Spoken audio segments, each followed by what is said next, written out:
नमस्कार, people news में आप सभी दोस्तों का एक बार फिर से बहुत बहुत स्वागत है। दोस्तों, आज इस वीडियो में हम बात करने वाले हैं पुण्य प्रसून वाजपेयी की एक लेख की, जिसमें उन्होंने साफ साफ बता दिया कि प्रधानमंत्री मोदी के शपथ ग्रहण समारोह के बाद किस तरीके से चौथा लोकतंत्र का चौथा स्तंभ, फोर्थ पिलर जिसे कहा जाता है मीडिया, पूरी तरीके से किस तरीके से ढह गया है, उसका एक पूरी तरीके से विश्लेषण पुण्य प्रसून वाजपेयी ने किया है। शब्द दर शब्द हम आपको बताते हैं और ध्यान से अगर आप इसे सुनेंगे तो आप समझ जाएंगे कि इस देश में मीडिया के हालात क्या हैं और किस तरीके से मीडिया लगातार भारतीय जनता पार्टी के लिए काम करता चला गया और धीरे धीरे भारतीय जनता पार्टी के कार्यकर्ता के रूप में अब मीडिया चैनल पूरे देश का मीडिया बिक चुका है। किस तरीके से पुण्य प्रसून वाजपेयी ने इसका एक विस्तृत विश्लेषण किया है वो हम आपको बताते हैं। सबसे पहले पुण्य प्रसून वाजपेयी लिखते हैं कि इस 2019 लोकसभा चुनाव में भारतीय जनता पार्टी प्रधानमंत्री मोदी को कांग्रेस पार्टी के राहुल गांधी को कितने घंटे न्यूज चैनल पे दिखाया गया है। बताते हैं कि नरेंद्र मोदी को 722 घंटे तो वहीं राहुल गांधी को 252 घंटे न्यूज चैनलों पर दिखाया गया है।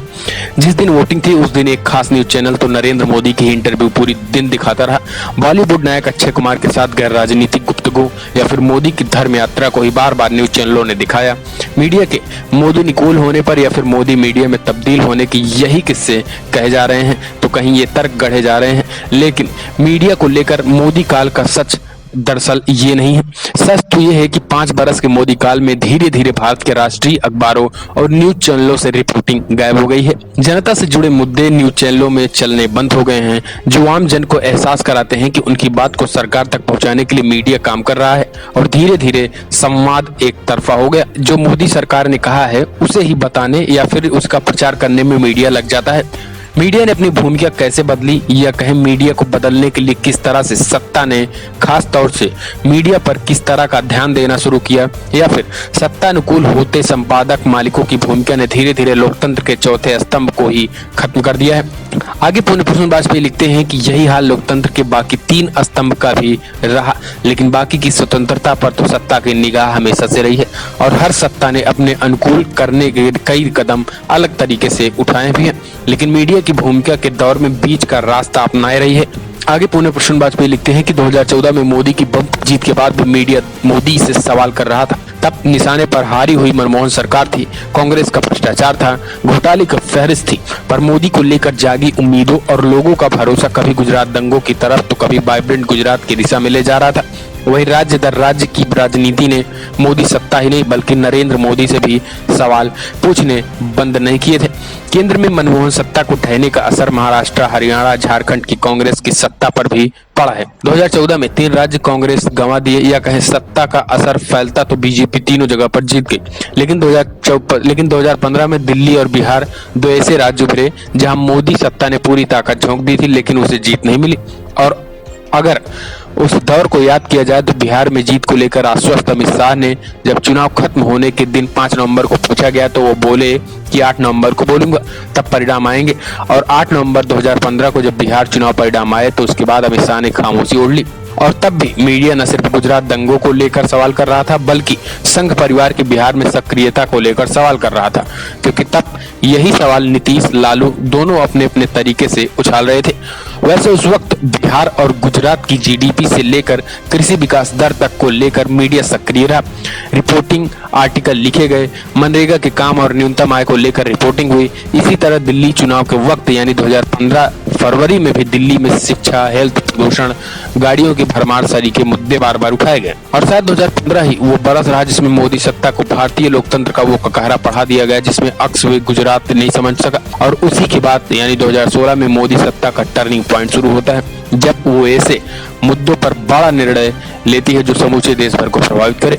भूमि अधिग्रहण, नोटबंदी और जीएसटी। ध्यान देने की बात यह है कि तीनों मुद्दे से हर राज्य प्रभावित होता है, लेकिन राज्यों की सियासत या छत्रपों से कहीं ज्यादा बड़ी भूमिका में कांग्रेस आ जाती है। बहस का केंद्र संसद से सड़क तक होता है और यही से मीडिया के सामने जीने के विकल्प खत्म करने की शुरुआत होती है। हर मुद्दे का केंद्र दिल्ली बनता है और मुद्दे पर बहस होती कमजोर कांग्रेस उभरती है। आगे पुण्य प्रसून वाजपेयी बताते हैं कि किस तरीके से मोदी सरकार ने 2016 के बाद मीडिया में धीरे धीरे मीडिया की पूरी तरीके से रिपोर्टिंग किस तरीके से बंद हो गई है।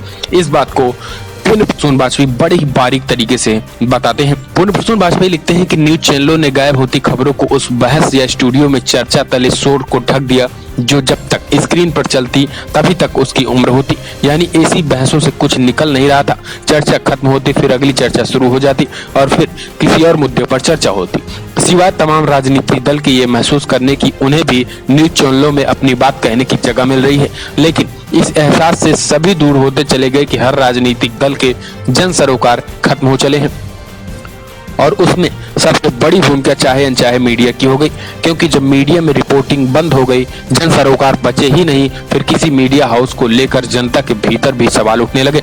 राष्ट्रीय न्यूज चैनलों में काम करने वाले जिले और छोटे शहरों के रिपोर्टरों के सामने संकट आ गया कि वो ऐसी कौन सी रिपोर्ट भेजे जो अखबारों में छप जाए या न्यूज चैनलों में चल जाए, क्योंकि धारा उल्टी बह रही थी। जनता की खबर से सत्ता पर असर पड़ने की बजाय सत्ता के निर्णय से जनता पर पड़ने वाले असर पर बहस होने लगी और उसमें धीरे धीरे स्ट्रिंगर हो या रिपोर्टर हो या पत्रकार हो, उनकी भूमिका भी राजनीतिक दलों के छुट पैसे नेताओं की सूचना या जानकारी देने से लेकर उनकी राजनीतिक जमीन मजबूत करने में ही पत्रकारिता खत्म होने लगी।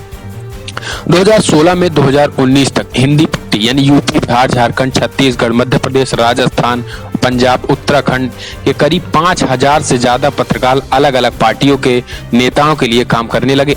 सोशल मीडिया और अपने क्षेत्र में खुद के प्रोफाइल्स को कैसे बनाया जाता है या कैसे पार्टी हाईकमान को दिखाया जाता है, इस काम से पत्रकार जुड़ गए। इसी दौरान 200 से ज्यादा छोटी बड़ी सोशल मीडिया से जुड़ी कंपनियां खुली जो नेताओं को तकनीक के जरिए सियासी विस्तार, देशी व उनकी गुणवत्ता को बताती घूम रही हैं और राज्यों की सत्ताधारी पार्टियों से काम भी मिलने लगा। इसके एवज में पैसे भी मिलने लगे। बाकायदा राज्य सरकार से लेकर निजी तौर पर राज्य स्तरीय नेता भी अपना बजट अपने प्रचार के लिए रखने लगे और इस काम को वही पत्रकार करते जो कल तक किसी न्यूज चैनल को खबर भेजकर अपनी भूख मिटाते थे। हालात बदलते तो नेताओं से करीब होने का लाभ स्ट्रिंगर रिपोर्टरों को राष्ट्रीय न्यूज चैनलों के सत्ता अनुकूल रिपोर्टिंग करने में मिलने लगा। पूर्ण प्रसून वाजपेयी आगे कहते हैं कि ये ऐसा नहीं है कि सिर्फ निचले स्तर पर हो रहा है। दिल्ली जैसे महानगरों में भी 200 से ज्यादा बड़े पत्रकार, कुल 2000 से ज्यादा पत्रकार छोटे बड़े इसी दौर में राजनीतिक दलों का दामन थाम चुके हैं। कुछ स्वतंत्र रूप से हैं तो कुछ बाकायदा नेता या पार्टी के लिए काम करने लगे हैं। दिल्ली में काम करते हुए पत्रकार दिल्ली में बड़े नेताओं के सहारे राज्यों के सत्ताधारियों के लिए काम करते हुए दिल्ली छोड़ राजधानियों में लौट गए हैं। आलम यह है कि 18 राज्यों के मुख्यमंत्रियों के सलाहकारों की टीम में पत्रकारिता छोड़ सीएम सलाहकार की भूमिका के लिए जाने जाने हैं और इनका कार्य उसी मुख्य धारा के मीडिया हाउस को अपनी सत्ता का अनुकूल करना है जिस मुख्य धारा की पत्रकारिता को छोड़कर ये सलाहकार की भूमिका में आ चुके हैं। और मीडिया की ये चेहरा चूंकि राजनीति के बदलते सरोकार 2013 से 14 के चुनाव प्रचार के तौर तरीके और मीडिया के बदलते स्वरूप इकोनॉमिक मुनाफे का मॉडल से उभरा है, तो फिर 2016 से 18 तक के सफर में सरकार का मीडिया को लेकर बजट पिछली किसी भी सरकार के आंकड़े को पार कर गया है। तो मीडिया भी अपनी स्वतंत्र भूमिका छोड़कर सत्तानुकूलित होने से थोड़ा सा भी कतराया नहीं है। मोदी सत्ता ने 2016 और 17 में न्यूज चैनलों के लिए लगभग 613 करोड़ रुपए का बजट रखा, तो वहीं 2017 से 18 में 673 करोड़ रुपए का बजट रखा। प्रिंट मीडिया के कुछ कम, लेकिन वो उसमें भी काफी लंबा बजट रखा गया। यानी मीडिया को जो विज्ञापन अलग अलग प्रोडक्ट के प्रचार प्रसार के लिए मिलता, उसमें कुल सालाना बजट का सब सरकार ने अपने प्रचार के लिए रख दिया। तो फिर सरकार खुद एक प्रोडक्ट हो गई और प्रोडक्ट को बेचने वाला मीडिया हो गया। हो सकता है कि इसका एहसास मीडिया हाउस में काम करते पत्रकारों को ना हो और उन्हें लगता हो कि वो सरकार से कितने करीब है या फिर सरकार चलाने में उनकी भूमिका पहली बार इतनी बड़ी हो चली है। प्रधानमंत्री भी कभी ट्वीट में उनके नाम का जिक्र कर या फिर कभी इंटरव्यू देकर उनकी पत्रकारिता का कद बढ़ा रहे हैं और इसी रास्ते पर धीरे धीरे मीडिया भी पार्टी बन गया है और पार्टी का बजट ही मीडिया को मुनाफा देने लगा है। यानी एक ऐसा कॉकटेल जिसमें कोई गुंजाइश ही नहीं बचे कि देश में हो क्या रहा है, उनकी जानकारी देश के लोगों को मिल पाए या फिर संविधान में दर्ज अधिकारों तक अगर सत्ता खत्म करने पर आमादा हो तो मीडिया के स्वर सत्तानुकूल ही होंगे। इसलिए न तो जनवरी 2018 को सुप्रीम कोर्ट से निकली आवाज लोकतंत्र पर खतरा है को मीडिया में जगह मिल पाई, न बहस हो पाई, न ही अक्टूबर 2018 में सीबीआई में डायरेक्टर और स्पेशल डायरेक्टर का झगड़ा और आधी रात सरकार का ऑपरेशन सीबीआई का कोई बड़ा मुद्दा बन पाई और न ही मई 2019 में चुनाव आयोग के भीतर उथल पुथल की मीडिया ने महत्वपूर्ण माना। ध्यान दें तो तीनों ही संवैधानिक और स्वच्छता संस्था है जो तीनों के तीनों मुद्दे पर सीधे सत्ता से जुड़े हैं और मीडिया इस पर बहस चर्चा या फिर खबर के तौर पर परतों को उखाड़ने के लिए तैयार नहीं है। यानी हम कह सकते हैं कि मीडिया जिस तरीके से आज बिकी हुई है, पुण्य प्रसून वाजपेयी ने उसको लेकर पूरी तरीके से जबरदस्त हमला बोला है। पुण्य प्रसून वाजपेयी ने 2014 के बाद से 2019 तक जिस तरीके से मीडिया को मैनेज मोदी सरकार ने किया है और जिस तरीके से मीडिया मैनेज पैसे के लिए हो गई है मोदी सरकार से, इस सब की पूरी एक एक करके विश्लेषण पुण्य प्रसून वाजपेयी ने किया है। फिलहाल इस वीडियो में इतना ही। वीडियो पसंद आया तो लाइक करें, शेयर करें, कमेंट के माध्यम से अपनी राय देना ना भूलें कि क्या आपको लगता है वाकई में आज मोदी मीडिया और देश के चौथा स्तंभ कहे जाने वाला लोकतंत्र का ये मीडिया पूरी तरीके से ढह गया है। अगर आपको ऐसा लगता है तो कमेंट के माध्यम से अपनी राय देना ना भूलें।